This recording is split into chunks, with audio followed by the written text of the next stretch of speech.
વંદે ગુજરાત.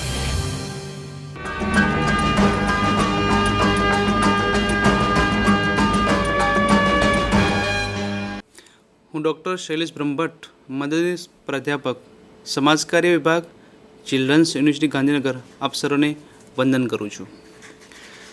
મિત્રો, આજે આપણે કુપોષણ એક સામાજિક સમસ્યા ઉપર આપણે આજે વાર્તાલાપ કરીશું. કુપોષણ એક સામાજિક સમસ્યા વિષય પર આપણે બે ભાગમાં આપણે વિભાજિત કરીશું. તો સૌથી પહેલો ભાગ જે છે એની આપણે ચર્ચા કરીશું. વિશ્વમાં ઘણી બધી સમસ્યાઓ આપ જાણો છો. વિશ્વની અંદર એવી ઘણી બધી સામાજિક સમસ્યાઓ છે જ. ગરીબી હોય, બેકારી હોય, ભ્રષ્ટાચાર હોય કે અન્ય કોઈ સમસ્યાઓ હોય, પરંતુ કુપોષણ એ પણ એક સામાજિક સમસ્યા છે. ખાસ કરીને જ્યારે આપણે ભારત દેશની વાત કરવામાં આવે ત્યારે વિશ્વમાં જે કુપોષિત બાળકો જે છે એમાંથી ત્રીજા ભાગના બાળકો, કુપોષિત બાળકો આપણા ભારત દેશમાં વસે છે.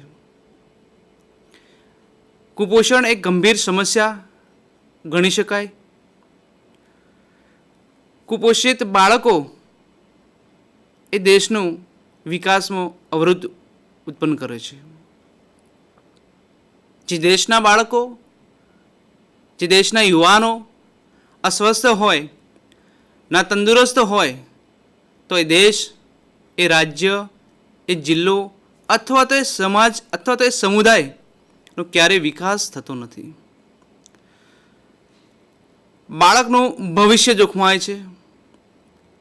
એમની યાદગીરી, એમની તેજસ્વીતા હણાઈ જતી હોય છે. કુપોષણ એક સામાજિક સમસ્યા છે જ, સાથે સાથે આરોગ્યની પણ એક સમસ્યા આપણે ગણી શકાય છે. જ્યારે બાળ મરણ થાય છે, ભારત દેશમાં જે બાળ મરણ થઈ રહ્યા છે એમાંથી 50% બાળકો કુપોષણના ભોગીત બને છે. ગરીબી, નિરક્ષરતા, અજ્ઞાનતા, પૂરતા પ્રમાણમાં પોષણ ન મળવાને કારણે આ બાળકો એના ભોગી બનતા હોય છે. કુપોષણ એ વૈશ્વિક સમસ્યા છે. માનનીય વડાપ્રધાન શ્રી મોદી સાહેબે બહુ સરસ વાત કરી છે કે તેજસ્વી બાળક, તેજસ્વી ભારતની અમને સંકલ્પના આપી છે. જે દેશનું બાળક તેજસ્વી હોય, જે સમાજનું બાળક તેજસ્વી હોય, એ બાળક તંદુરસ્ત હોય, એ દેશ ચોક્કસ વિકાસ કરે છે. ભારત એક વિકાસશીલ દેશ છે.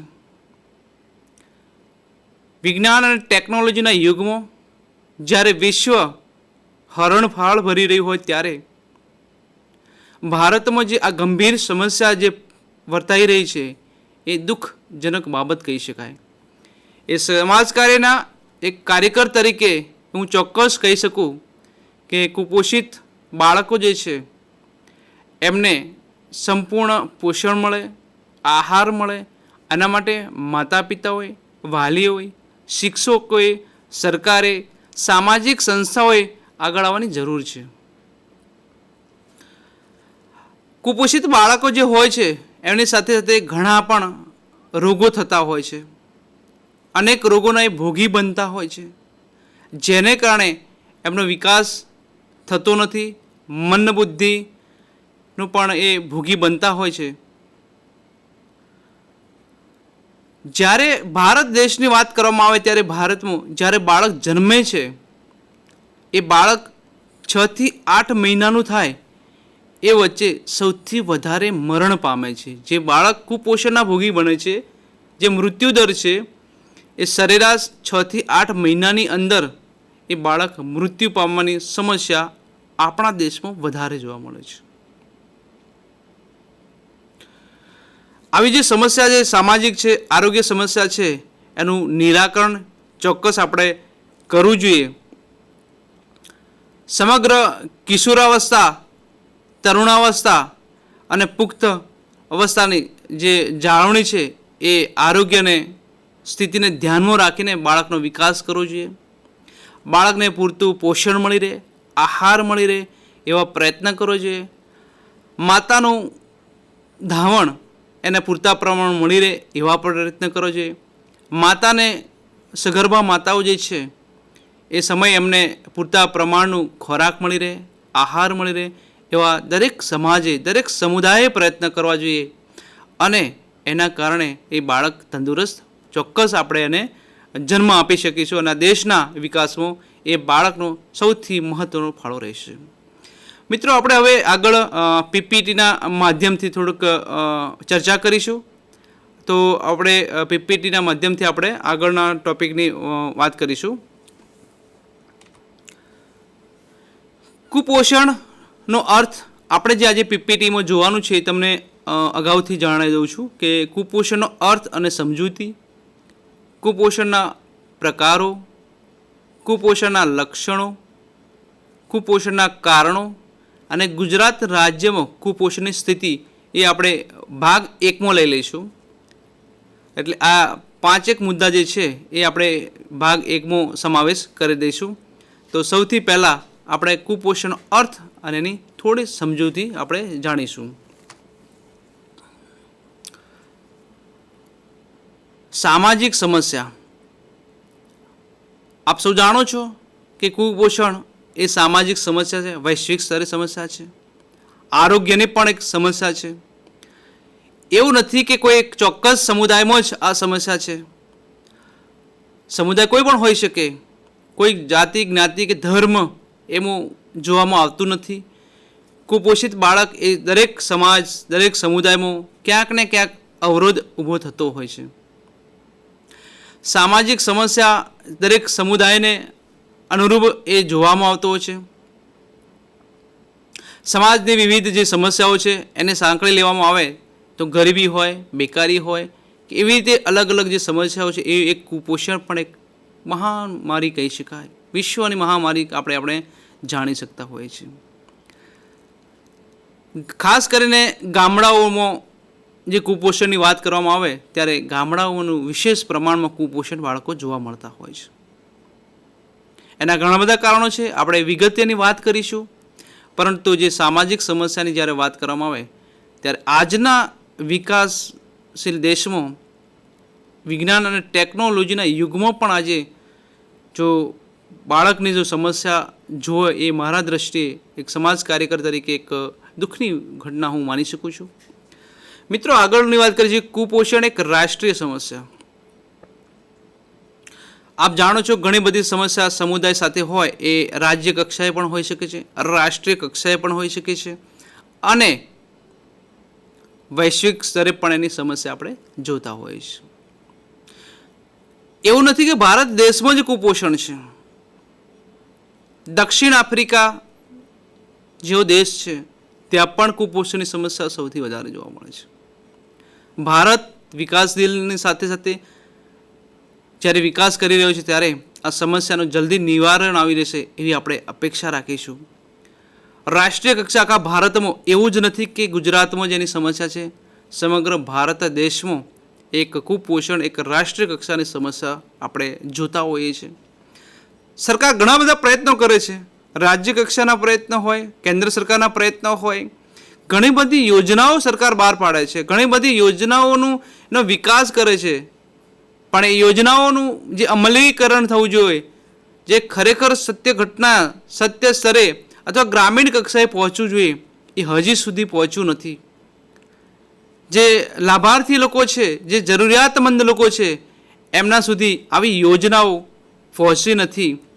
અને એના માટે આપણે એક સમાજ કાર્યકર તરીકે, એક સમાજના વ્યક્તિ તરીકે, આ ભારત દેશના એક નાગરિક તરીકે આપણી ફરજ બને છે કે દેશમાં કુપોષણની સમસ્યાનું નિવારણ લાવવું જોઈએ, એ સમસ્યાને સદંતર નાબૂદ કરવી જોઈએ. ગુજરાતમાં મહિલા અને બાળ વિકાસ વિભાગ દ્વારા ગુજરાત સરકાર સરસ એક કાર્યક્રમ કરી રહ્યો છે, ICDS વિભાગ. ICDS અંતર્ગત કુપોષણ અટકાવવા માટેના ઘણા પ્રયત્નો થઈ રહ્યા છે. ગુજરાતના 33 જિલ્લાઓની અંદર ICDS સક્રિય કામ કર્યું છે, સરાહનીય કામગીરી કરી રહ્યું છે. ગુજરાત સરકારના ખૂબ સારા પ્રયત્નો છે. પરંતુ સરકારના માધ્યમથી આવી સમસ્યાને ક્યારેય નિવારણ ન લાવી શકાય. સાથે સાથે સમાજને જાગૃત થવું જોઈએ, સમાજના નાગરિકોને આગળ આવવાની જરૂર છે. સરકાર તો ઘેર ઘેર ક્યારે પહોંચવાની નથી, કારણ કે એક મર્યાદા હોય છે, એમની એક લિમિટેશન હોય છે.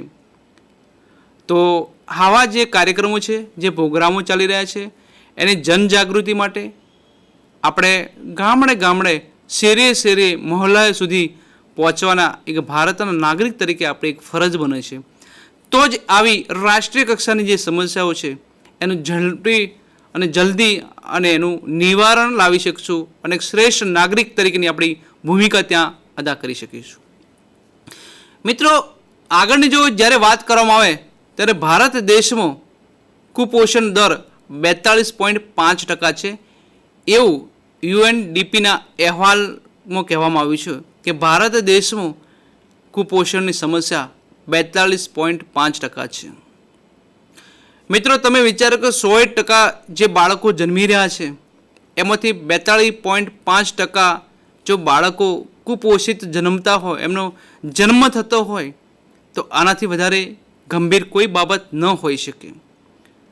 100માંથી 42.5% એટલે સરેરાશ આપ સમજી શકો છો કે ભારત દેશમાં જે બાળકો જન્મી રહ્યા છે દિન પ્રતિદિન, એ બાળકો કુપોષિત કેમ બની રહ્યા છે, એનું શું કારણ હોઈ શકે, એક કારણ નિવારણ આપણે કેવી રીતે લાવી શકીએ, એક આપણા માટે વિચારવા જેવો શબ્દ, વિચારવા જેવો એક પ્રશ્ન આપણા માટે ઊભો હોય.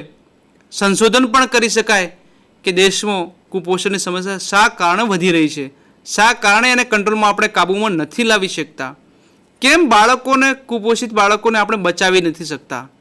શું તમે એક ભારતના નાગરિક તરીકે આ ન કરી શકો? એક શ્રેષ્ઠ નાગરિક તરીકે તમારી જવાબદારી અદા ન કરી શકો? મિત્રો, આપ સાથે મળીને, આપણે બધા સાથે મળીને સમાજના દરેક સમુદાયને હું વિનંતી કરું છું, સામાજિક સંસ્થાઓને હું વિનંતી કરું છું, મારી એક નમ્ર વિનંતી છે કે આપ સાથે આવો. દેશના બાળકો જે છે, કુપોષિત બાળકો છે, એ બાળક વધુને વધુ તંદુરસ્ત જન્મે એવા પ્રયત્ન કરીએ.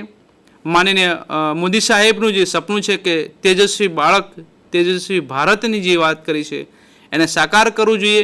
અને એમની પણ જે વિચારણા છે એ ખરેખર શ્રેષ્ઠ વિચાર છે એમનો કે બાળક જો તંદુરસ્ત હશે તો જે મારો ભારત દેશ શ્રેષ્ઠ દેશ બનશે. આગળનો મુદ્દો જો આપણે વિચારીએ કે બાળક કુપોષિત જ્યારે જન્મે છે ત્યારે એનો વિકાસ રૂંધાય છે. કોઈ પણ વ્યક્તિ હોય, બાળક કરતાં આપણે વ્યક્તિની જ્યારે વાત કરીએ કે વ્યક્તિ અઠવાડિયું કે 10 દિવસ ઉપવાસ કરે અથવા તો પૂરતા પ્રમાણનું પોષણ ન લે, એક યુવાન વ્યક્તિ હોય 8 દિવસ 10 દિવસ એ પૂરતા પ્રમાણનું પોષક ન લઈ શકે અને પોષણના કારણે એ પોતાનો વિકાસ પણ રૂંધાઈ જતો હોય છે. એને કમજોરી આવી જાય, બીમાર પડે, અશક્તિ આવે, ચક્કર આવવા લાગે અને અલગ પ્રકારના રોગનો એ ભોગી બનતો હોય. જો યુવા અવસ્થા દરમિયાન જો આવું ઘટના બનતી હોય તો બાળક તો, તંદુરસ્ત બાળક તો નાની ઉંમરનું હોય છે, એક કુમળું હોય છે, એનો વિકાસ થયેલો નથી હોતો. તો બાળક જો કુપોષિત જન્મે તો આપ સૌ વિચારી શકો છો કે એનો માનસિક વિકાસ રૂંધાતો હોય છે, એનો શારીરિક વિકાસ પણ એનો રૂંધાતો હોય છે, એની યાદશક્તિ પણ એનો પૂરતા પ્રમાણે સાથ સહકાર નથી આપતું. બાળકને ભણવા જવું હોય સ્કૂલમાં તો એની યાદશક્તિ એની કમજોર બની જતી હોય છે. એનું એક જો મુખ્ય કારણ હોય તો એ કુપોષણ છે. કુપોષિત બાળક આ દેશની એક અવરોધરૂપ હું માનું છું. મારા વિકાસની વાત જ્યારે કરવામાં આવે ત્યારે તો આવા અનેક વિકાસ રૂંધાતા હોય છે. બાળકનો વિકાસ રૂંધાય એટલે ચોક્કસ એ સમુદાય, ચોક્કસ એ સમાજનો પણ વિકાસ રૂંધાતો હોય છે. આપણે ઘણી વખત જાણતા હોઈએ, જોતા હોઈએ, જ્યારે વાતો કરતા હોઈએ કે આ સમાજનો વિકાસ રૂંધાઈ ગયો છે, આ સમુદાયનો વિકાસ રૂંધાઈ રહ્યો છે, આ સમાજ, કોઈ ચોક્કસ સમુદાય વિકાસ નથી કરી શકો. એની પાછળનું મુખ્ય કારણ મિત્રો આ જ હોઈ શકે, કુપોષિત બાળકનો જન્મ. બાળક જ જો કુપોષિત હોય તો એ સમુદાય કે સમાજ, એક રાજ્ય, એક જિલ્લો કે દેશ ક્યારે વિકાસ કરી શકે? એ અસંભવ છે. એટલે બાળકનો વિકાસ ન રૂંધાય, તંદુરસ્ત બાળક, તેજસ્વી બાળક જન્મે, એના માટે જ્યારે મહિલા સગર્ભા હોય એ દરમિયાન એ મહિલાને પૂરતા પ્રમાણમાં પોષણ મળી રહે, આહાર મળી રહે, એવું આપણે ચોક્કસ કરવું જોઈએ, વિચારવું જોઈએ અને અમલ કરવું જોઈએ. હવે મિત્રો આપણે થોડા આગળ જોઈએ. કુપોષણ એ ગ્રામીણ ક્ષેત્રે, ખાસ કરીને શહેરી વિકાસમાં જ્યારે વાત કરવામાં આવે છે કે શહેરી વિકાસની સમસ્યામાં કુપોષણનું પ્રમાણ ઓછું છે. હું ચોક્કસ માનું છું, કારણ શહેરી વિસ્તારમાં જે લોકો રહે છે એ મોટા ભાગના લોકો વ્યવસાયિક રીતે સરકારી નોકરી કરતા હોય છે, રોજગાર ધંધા કરતા હોય છે, શહેરમાં રહેતા હોય છે. એટલે એમના આવકના જે સાધનો છે એ લગભગ પૂરતા પ્રમાણમાં હોય છે. ગામડાઓમાં આવી પરિસ્થિતિ નથી હોતી. ગામડાના જે લોકો છે પશુપાલન અને ખેતી ઉપર એમનું જીવન નિર્ભર રહે છે. ચોક્કસ ગામડાઓમાં આપણે જોતા હોય કે અમુક ચોક્કસ ગામડા વિકાસ કર્યા છે, ચોક્કસ ગામ સમૃદ્ધ છે ગામડાઓ, એવું પણ નથી કે ત્યાં ગરીબી છે, પણ જોઈએ એટલા પ્રમાણમાં સમૃદ્ધ ગામડાઓ નથી. કારણ કે ભારત દેશ એક ખેડૂત પ્રધાન દેશ છે, ગામડાઓનો બનેલો દેશ છે. એટલે ગ્રામીણ કક્ષાએ જે બાળકો જન્મે છે ત્યાં ઘણા બધા કુપોષિત બાળકોની સંખ્યા જોવા મળતી હોય છે. શહેરી કરતાં ગ્રામીણ ક્ષેત્રે કુપોષિત બાળકો વધારે જન્મે છે. એના ઘણા બધા કારણો છે જ, એ આપણે વિગતે ચર્ચા કરીશું કે કયા કયા કારણો હોઈ શકે છે. ગ્રામીણ ક્ષેત્રે વિજ્ઞાન ટેકનોલોજીનો જમાનામાં વિકાસ થયો છે ચોક્કસ, પરંતુ જોઈએ એટલા પ્રમાણે જાગૃતિ નથી આવી. જે સમસ્યાઓ છે સમાજની જે સમસ્યાઓ છે એમાં જોઈએ એટલા પ્રમાણમાં હજી જાગૃતિ નથી આવી. મિત્રો આપણે સાથે મળીને બધા આગળ આવો.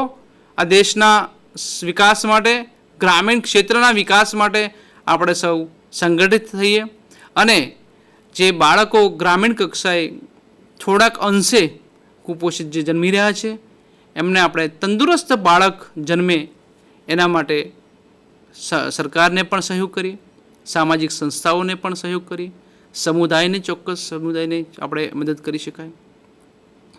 આવી રીતે આગળ કરીએ કે કુપોષણ એટલે શું?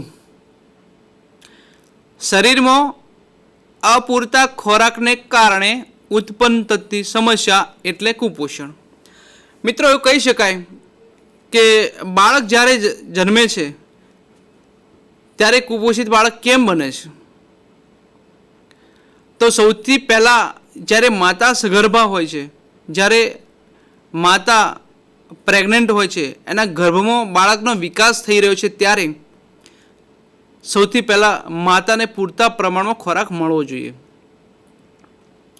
માતાને જો પૂરતા પ્રમાણમાં ખોરાક ન મળે તો ગર્ભમાં વિકાસ થયેલું જે બાળક છે એને પણ પોષણ મળતું નથી. પૂરતા પ્રમાણમાં પાણી, વિટામિન્સ, કેલ્શિયમ, પ્રોટીન આ બધાની જરૂરિયાત હોય છે. એટલે શરીરમાં અપૂરતા ખોરાક ને કારણે સમસ્યા ઉત્પન્ન થાય એને આપણે કુપોષણ કહી શકાય.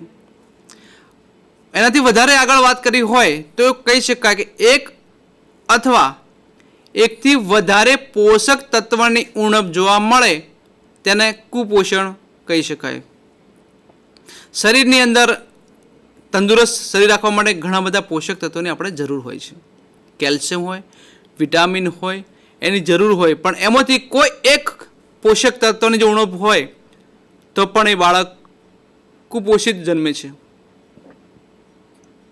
અથવા તો જે પોષક તત્વો છે એ અપર્યાપ્ત હોય અથવા તો વધારે પડતું હોય અને અસમતોલ ઉપભોગ જ્યારે આવે છે ત્યારે પણ બાળક કુપોષિત જન્મે છે. એટલે મારું કહેવાનું તાત્પર્ય એવું છે કે જ્યારે આ ભારત દેશની નારીઓ, આ દેશની સ્ત્રીઓ, આ દેશની દીકરીઓ જ્યારે લગ્ન કરીને પોતાના ઘર સંસારમાં જાય છે ત્યારે મારે દીકરીઓને વિનંતી કરું છે કે તમારા લગ્ન થયા પછી જ્યારે તમે ગર્ભ ધારણ કરો છો ત્યારે આજે જે વિશ્વની દેશમાં જે દેખાદેખી ચાલી રહી છે એ ખોટું અનુકરણ ન કરશો. દેશની સંસ્કૃતિને પ્રાધાન્ય આપો. સંસ્કૃતિ, દેશની રહેણી કહેણી એને તમે પ્રાધાન્ય આપો. વેસ્ટર્ન કલ્ચરના કારણે આપણે દિન પ્રતિદિન કુપોષિત થતા જઈએ છીએ. મારે ન કહેવું જોઈએ, એક દુઃખ સાથે કહેવું છે કે આજની દીકરીઓ 25 વર્ષે કે 20 વર્ષે જ્યારે લગ્ન કરે છે ત્યારે એવું કહેતી હોય કે ડાયટ કરું છું. ડાયટ કરવું જોઈએ ચોક્કસ, એનો હું વિરોધ નથી કરતો, પણ તમારા શરીરમાં ચોક્કસ પોષક તત્વોની જરૂરિયાત હોય છે મિત્રો. પૂરતા પ્રમાણમાં પ્રોટીન્સ તમારે જરૂર છે. પૂરતા પ્રમાણમાં તમારે વિટામિનની જરૂરિયાત હોય છે મિત્રો. બહેનો, દીકરીઓને મારી વિનંતી છે, ડાયટ કરો, એનો ચોક્કસ મારો કોઈ વિરોધ નથી, પણ તમારી ઉંમર, તમારી વજન અને તમારી ઊંચાઈ પ્રમાણે તમારું બોડી જે છે એ હેલ્ધી હોવું જોઈએ, તંદુરસ્ત હોવું જોઈએ. પરંતુ ટીવી, મીડિયા, ફેસબુક આવા બધાના માધ્યમથી જે દેખાદેખી થઈ રહી છે, જે સંસ્કૃતિ વિરુદ્ધની જે વાત કરવામાં આવે છે અને એ દિન પ્રતિદિનના કારણે એ બાળક, એ બેન, એ દીકરી ખોરાક ઓછું લે છે. એક ઉદાહરણ તમારી સામે કરવાની મને ઈચ્છા થઈ કે ઉદાહરણ સાથે સમજાવું. મારી કોલેજની એક દીકરી અભ્યાસ કરતી હતી. એની ઉંમર 24 વર્ષની છે એ દીકરી.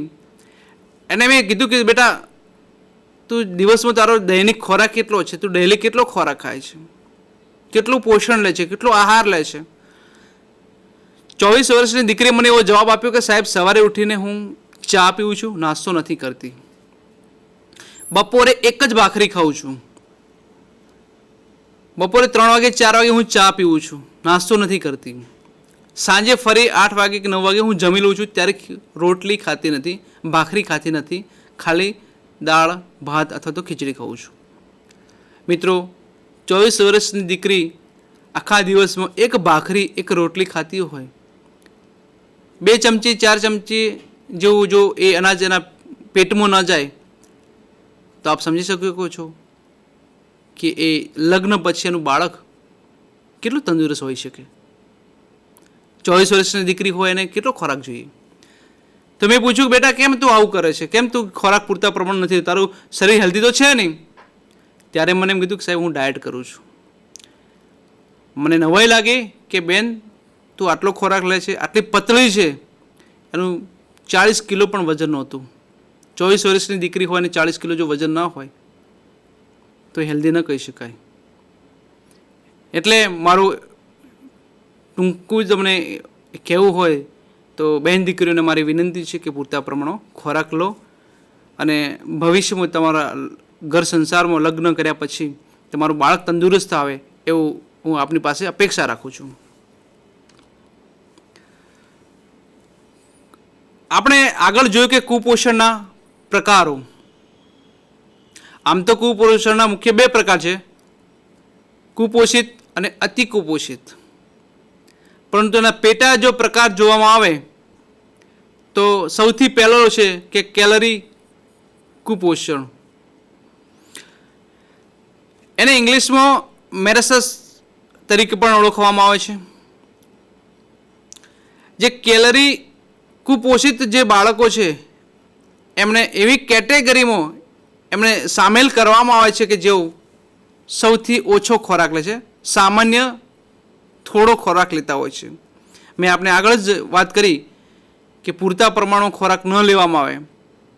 જરૂરિયાત તમારી ઉંમર, વજન અને ઊંચાઈ પ્રમાણે તમારો ખોરાક તમારે લેવો જોઈએ. જો એ ખોરાક લેવામાં ના આવે તો એ ખોરાકને કેલરી કુપોષણ કહી શકાય. આગળનો મુદ્દો છે પ્રોટીન કુપોષણ.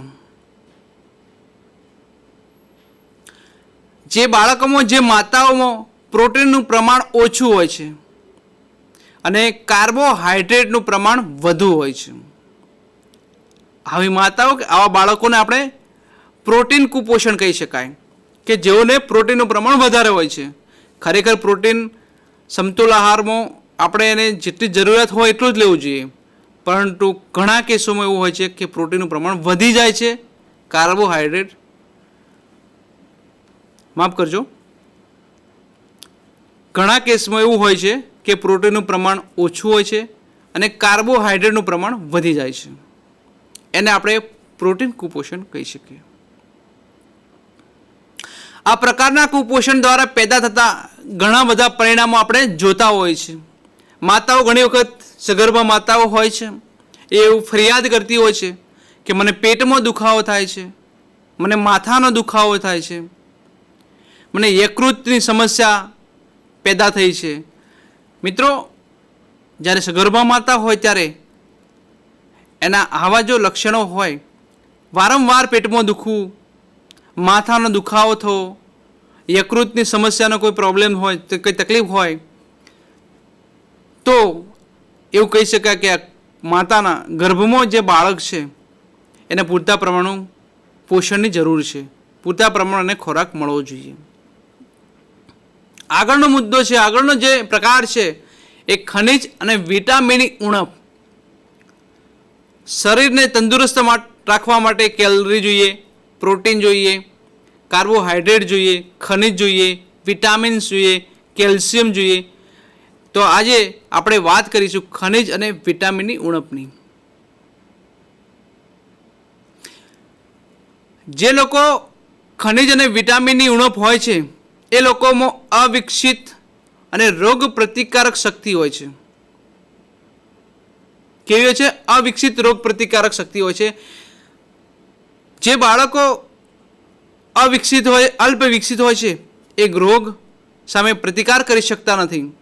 એની રોગ પ્રતિકારક શક્તિ છે એ બહુ ઓછી હોય છે, જેના કારણે અલગ અલગ પ્રકારના રોગોના એ ભોગી બનતા હોય છે.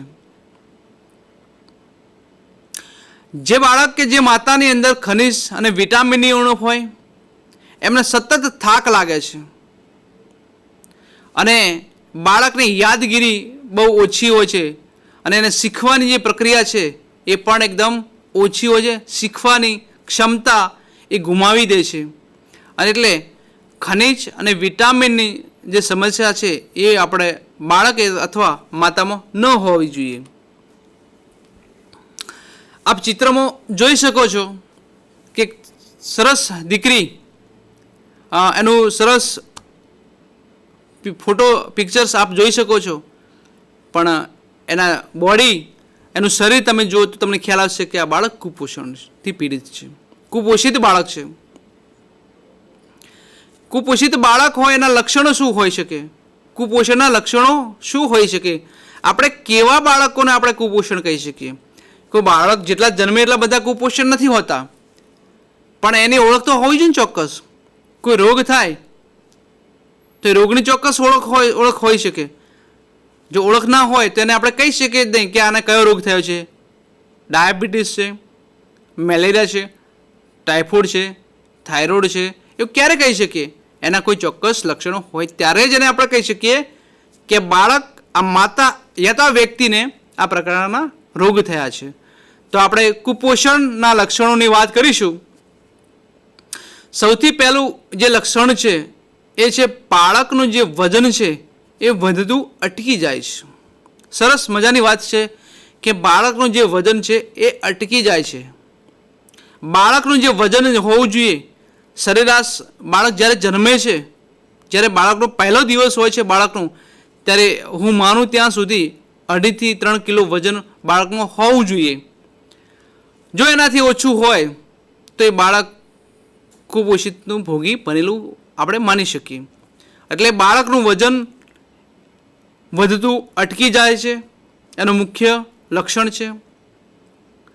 બીજું જો લક્ષણ જોઈએ તો બાળકના જે સ્નાયુઓ છે એ દુબળા અને ઢીલા થઈ જાય છે. બાળકના શરીરની અંદર જે સ્નાયુઓ છે એ સ્નાયુઓ કામ કરતા નથી હોતા, એમને સાથ નથી મળતો, સ્નાયુઓના કારણે એકદમ ઢીલા થઈ જતા હોય છે. એવા બાળકને આપણે કુપોષિત બાળકના લક્ષણ તરીકે આપણે એને ગણી શકતા હોય છે.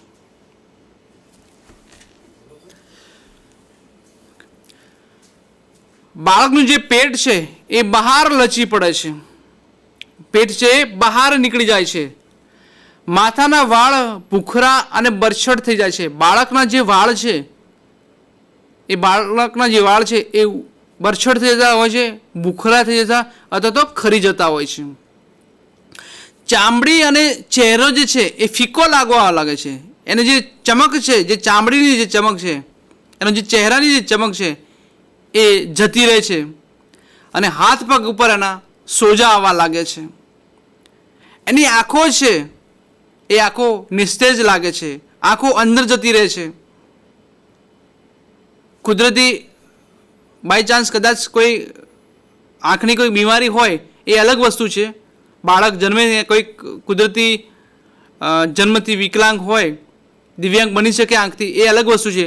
પરંતુ આંખ હોવા છતાં પણ એ બાળક નિસ્તેજ બની જાય છે, એને એકદમ ચોખ્ખું દેખાતું નથી હોતું અને બાળકોના જે આંખો છે અંદર જતી રહેતી હોય છે. પગ જે છે એના બંને પગ વળેલા હોય છે, એકદમ સીધા પગ થતા નથી. જ્યારે બાળક જન્મે, કુપોષિત બાળક હોય તો એના જે બાળકનો જે પગ છે એ સીધા થવા જોઈએ એ ન સીધા થાય, એ વળી જતા હોય છે અને ધનુષ આકારના આપણને જોવા મળતા હોય છે. અને બાળકના જીભ ઉપર ચાંદા પડતા હોય છે. બાળક જન્મે છે, 2 મહિનાનું હોય, 4 મહિનાનું હોય, 6 મહિનાનું હોય કે 10 મહિનાનું, તો એ બાળકની જે જીભ ઉપર પણ ચાંદા પડે છે. આ એમના લક્ષણો છે અલગ અલગ. કુપોષણના કારણોની આપણે જે વાત કરવાની છે એ ભાગ 2માં કરીશું અને આ રીતે આપણે ભાગ 2માં હવે પછી ચર્ચા કરીશું કુપોષણના કારણો, કયા કયા કારણોથી કુપોષિત બાળકો એના ભોગી બને છે, કઈ કઈ સમસ્યાઓ છે એની આપણે આગળ ભાગ 2માં વાત કરીશું. આભાર, ધન્યવાદ.